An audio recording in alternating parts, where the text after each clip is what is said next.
Welcome to the Dodge Garage Download. You are riding along with rally racer Karen Jankowski. Now, Karen and her husband Don have been part of the Dodge Motorsports story for a pretty long time. And today, she's stopping by to show us her race car.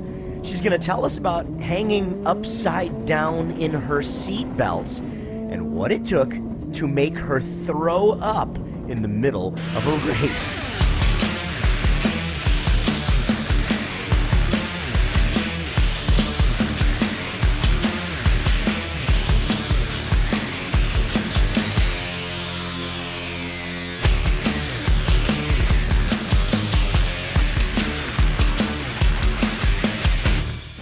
Well, how's it going? You guys doing all right? Good. Yeah. Yeah. Okay. You hear another voice? Look at this. We've already got human beings here. Karen, I am so stoked to have you on the show today because you've got a huge story. If some people may actually know who you are, you've been on Dodge Garage before. I know that Todd mentioned you in a story. I don't know, whatever it was, maybe 6 months ago or so. But now that we've got this video podcast going on, I wanted to get inside your garage, and I don't mean that in some weird, dirty way. So welcome to the show, and how you doing? Thanks. Hey, thanks for having me. It's pretty cool to be able to show you my Dodge Garage. As you may or may not know, we are definitely a Dodge family. So our street car is a Dodge. We've got two race cars in the garage that are Dodges. So that's all we have. So it's exciting to talk to you. Well, it's cool. And, you've got, obviously, you and your family, extended family with Don. And, I mean, you guys have an amazing history with Dodge and Dodge Motorsports. I mean, of course, anybody that's been around Dodge Motorsports for the last, 1,000 years, knows Don really well. And, I've been blessed to work with him for years as well. And I hope he's doing all right, isn't he? Yeah, he's doing great. He loves these projects. He has something to kind of keep him busy, and he's a tinkerer, so he loves to tinker. And I try not to give him too much work to do, but it seems like how it is. When you have race cars, there's always something to do. Yeah, Lord knows there's always a project going on for sure. So let's talk about what you're doing. We've already seen the video clip of you driving rally cars and doing rally stuff. For folks that aren't familiar with rally, or maybe they've only seen it on television, kind of give us the elevator speech version, if you will. How I would describe rally racing is basically going as fast as you possibly can on dirt or gravel. You never see the same corner twice. So unlike, going to a road race or track day or something where you're trying to perfect a certain corner, in rally racing, because it's on a dirt road, you never see the same corner twice. And so that's kind of the fun of it. And also the challenge of it is you have a teammate. So it's a two-person team in a car. So you have a driver and co-driver. So if you don't like teamwork, rally racing is definitely not your sport. So there's definitely a lot of interesting nuances. We're not, at a track, so we're out in the middle of nowhere, usually a forest. And people go out and they watch us go flat out in the forest, one car at a time, and it's a blast. It's really addictive. You talk about that, and we've all seen, even if we've never been to one in person, we've seen those videos of, from what is it, back in the 80s with the old Killer Bees with the Group B cars, and of course, the rally stuff that's kind of come. It's some of it's wound up in the X Games and things like Rallycross and stuff like that. But when you see these videos, look, I'm a road course guy. I've been a road course guy my whole life.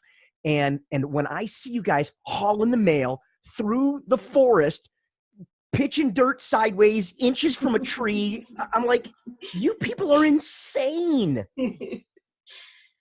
I mean, I have to say sometimes our sanity is questioned.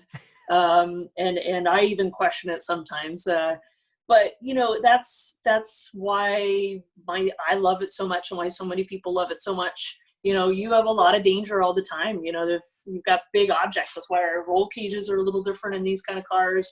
Safety is a little bit different because we can hit trees and different things. But it's such a blast. And the interesting thing too about rally racing in the U.S. is it's still kind of a boutique niche sport. You go to Europe, as I did for work a lot, and it was a great lead in when I'd meet people, because I tell them I rally race and like, oh my God, because it's just as popular as Formula One and other sports.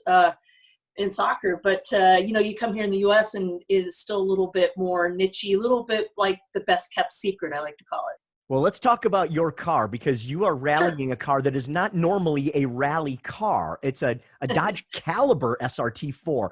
Um, Yes. I have a lot of experience in those cars on both autocross and road course, because we used to feature that on the old SRT Track Experience. The car was Hmm. only made for 2 years, Right. and here was my biggest memory of it: Hmm. torque steer, and a Yes. whole lot of it. Tell me about Yes. driving the car in a rally. It is a blast to drive. So, you know, I raced with Dodge, not only at Target, Newfoundland, but then also with a team that we won the two-wheel drive championship and a bunch of cool stuff. So I love Dodge. So when it came to me driving, racing my own car, Jankowski Motorsports, setting all that up, I wanted to drive this car, which most people say I'm nuts, because this car, you know, it's not something that anybody has raced. I mean, I've looked it up. Pretty much it, except for drag racing. Of course, there's a bunch of people that have done some drag racing. So it presents a lot of challenges, right? It's, as you said, it's very torquey.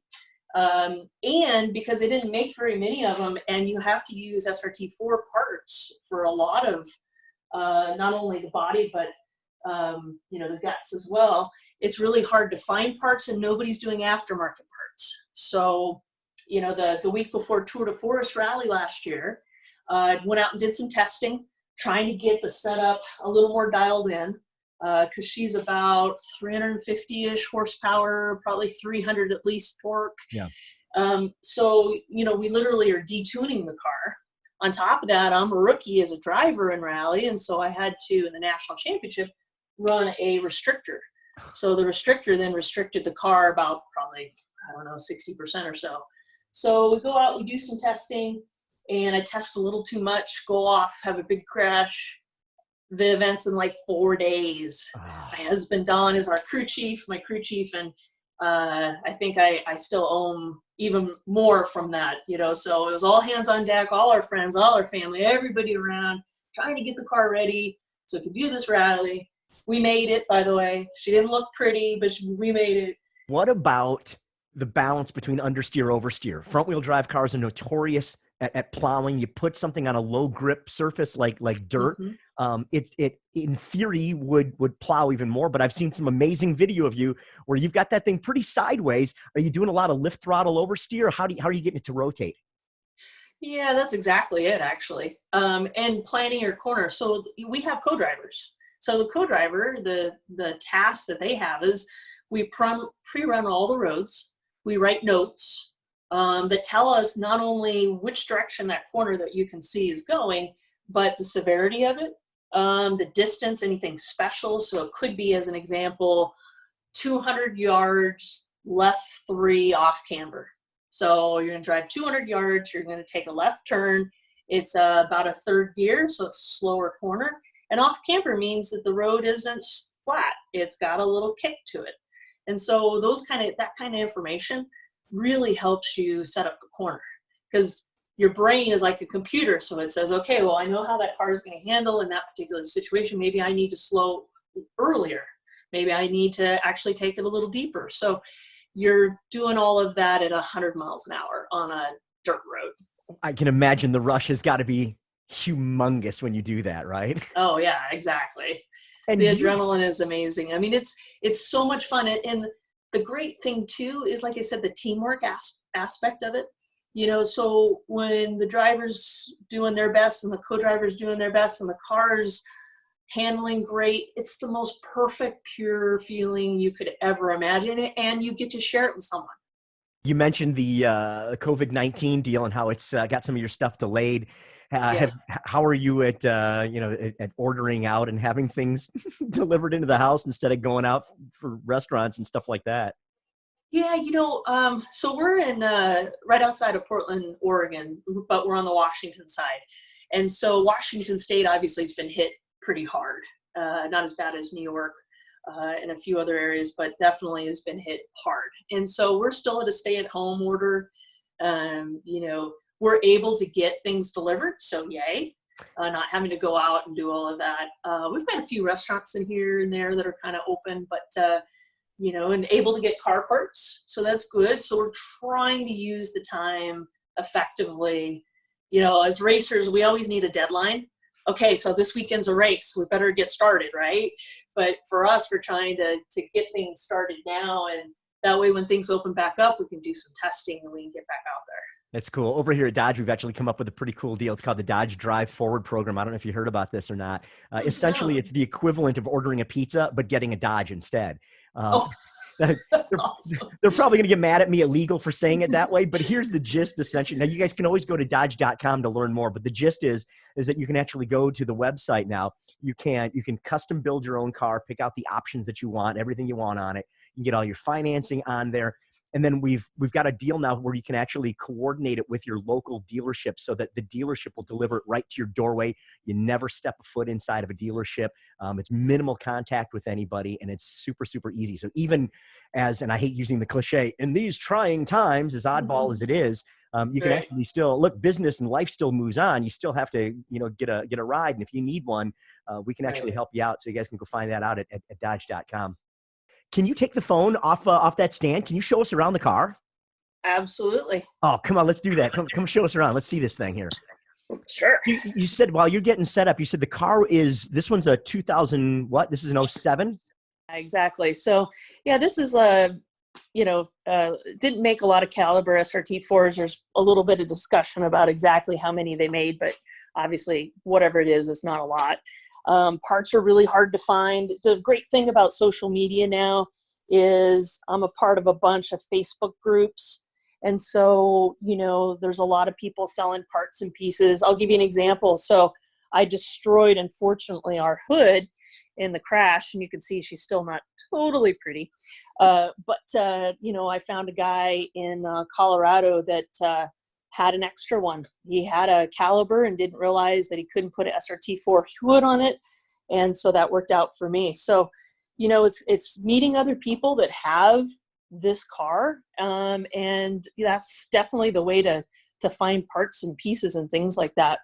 I'm a team manager of Ghost Speed Racing. So I also still co-drive, and they have a, 2020 Subaru and lots of parts and pieces and everything available for that.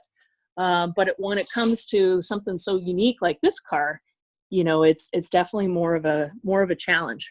Is that a drift brake handle, or is that an oh my goodness handle?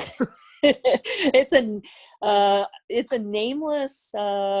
It's basically just to help me get around the corner. So it's not really a oh crap handle. It's more of a give me a little extra braking into the corner. But they're a local company, and they make amazing, aftermarket equipment. So yeah, that's what that is. Standard rally computer. You'll notice, the roll cage is a little bit different than probably what you see in some other races, and some of them actually will come up even higher because our impacts are typically going to be tree related.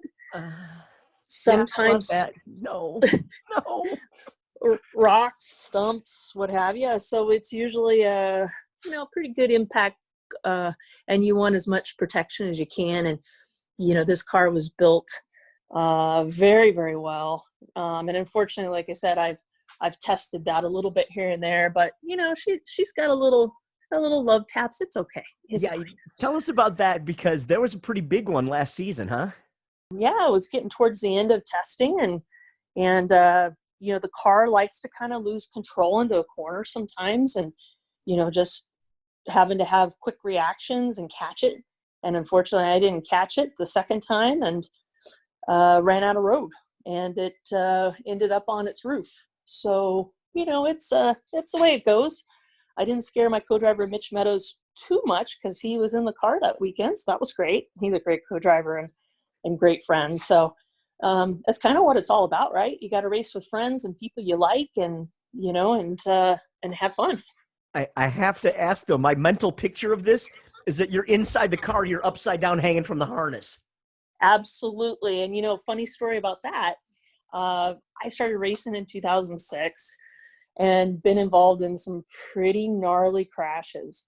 And so I knew, okay, so when you're upside down, you've got to be really careful when you let go of that your harness because you'll fall.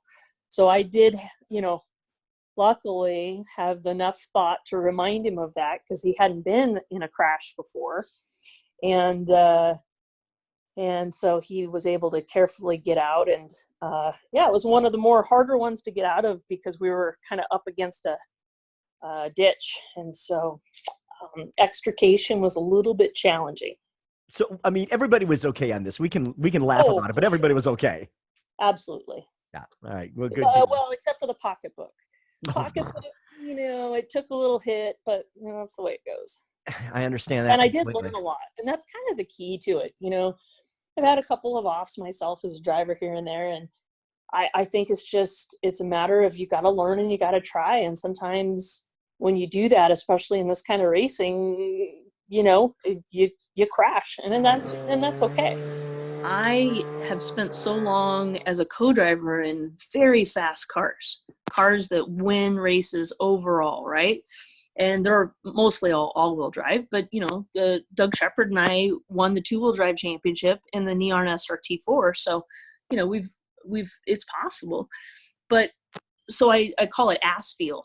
So my ass knows what it's like to go balls out super fast, faster than you could ever imagine, and I realized pretty quick that I can't do that. Not yet. Yeah. I've got to ease into it. And so if I just go off of instinct, I'm screwed. I'll crash every time because A, the car's not there. And B, even though I did, a 5-day rally school last year and I've done a lot of seat time and things like that, it takes years, right? So, I'm not going to, get it tomorrow. I know this is probably a question you've been asked 1,000 times, but when you're a co-driver sitting in the right seat of the car, have you ever gotten sick? Only once ever, luckily. You can't do it, especially as long as I have, in cars as fast as I have, you can't do it if you get sick. My one sick time was in Canada many years ago, and it was a endurance type of rally. So instead of being a 2-day event, it was a 1-day. So I went from early in the morning until very, very wee hours at night. And there's lots of jumps, lots and lots and lots of jumps. So it's like a roller coaster for 15 hours. All I remember is I was racing with this guy who's kind of new and he only spoke kind of sort of English, and he kept saying, "Karen, what do I do? What do I do?" And I said, "Drive faster." Get me out of here. That's right. The faster you drive, don't slow the sooner down. This is over. God. What am I seeing in the background over there? Is that the other SRT? Is that a Neon SRT I'm seeing back there? Oh, right on. Look at that. That is so freaking cool. Yeah. So we have Lucky Dog series out here in the Pacific Northwest. Man, it's such a cool series. It doesn't cost a lot. You get lots of seat time. It's really competitive. It's really fun. And so we took the car out to do that last year and had some engine issues, and we've got the engine rebuilt. So really fun. Can't wait to wheel that car more. I don't know if they do have the race in June at PIR, if we're going to make it, but we're sure going to try anyway. Well, see, that's the whole point of getting in on this podcast is kind of, this is not a polished TV show. This is, let's go get down in the basement. Let's get down in the garage. Let's go see what's going on over there. Let's take a look at your toys and talk with the folks that are actually getting their hands dirty.